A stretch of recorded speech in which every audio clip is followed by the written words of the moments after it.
السلام عليكم ورحمة الله وبركاته. ازيكم يا حبايبي؟ عاملين ايه؟ وحشتوني جدا جدا.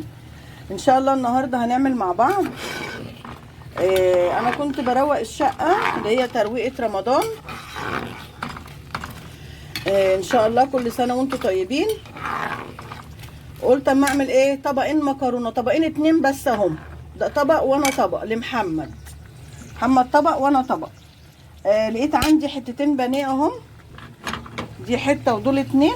قطعتهم على البصلايه، خرطت بصلايه دبلت، رميت عليها اهو البانيه. هقطع بقى الحته التانيه دي وهرمي عليها ايه، بطاطسايه. يتشوحوا مع بعض شويه كده في التوابل. هحط التوابل عليهم يتشوحوا في التوابل وهحط الطماطم. يلا نبدا بسم الله ونصلي على سيدنا محمد. اللهم صل وسلم وبارك على سيدنا محمد.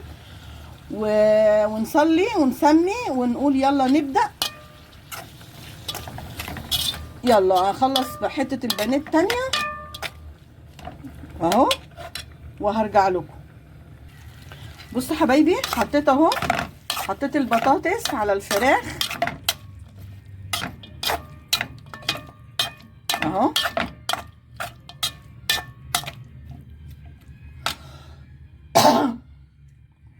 نحط التوابل بقى وارجع لكم. بصوا حبايبي، حطيت فلفل اسمر وحطيت كمون وملح وبابريكا. حط بقى واحدة ماجي ونسيبهم يتشوحوا كده شويه مع بعضيهم، واحط الطماطم اهم يا حبايبي. قلبتهم في بعض يتشوحوا شويه في التوابل واحط الطماطم عليهم. بص يا حبايبي، حطيت الطماطم اهو.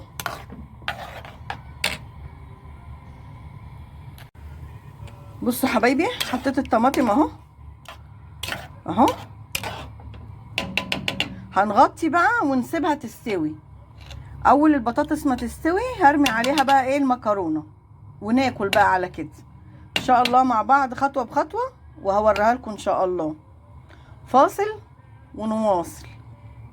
بتبقى طعمها جميل جدا والله، جربوها كده هتلاقوها طعمها جميل. جربوا والله العظيم. انا عملت كذا حاجه من على النت لقيتها مش حلوه خالص، انما انا اكلي بيت طبيعي، اكل بيتي طبيعي بيبقى جميل والله، وبيبقى طعمه جميل وحياة ربنا. فاصل ونواصل. بصوا حبايبي، المكرونه اهي خلاص خلصت. حطيت شطه وحطيت الطماطم اهي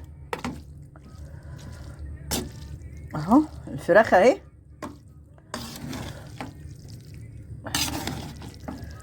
لو عجبتكم المكرونه دي في منتهى الجمال. الفراخ اهي، قطع الفراخ اهي، فراخ وبطاطس والمكرونه في الصلصه. تحفه تحفه تحفه والله العظيم، طعمها جميل وروعه. جربوها وقولوا لي في التعليقات ايه رايكم في طعمها. جميل جدا والله. تاكلوها بألف هنا وشفا. لو عجبتكم المكرونه دي ما تنسونيش في اللايك والاشتراك. سلام عليكم حبايبي.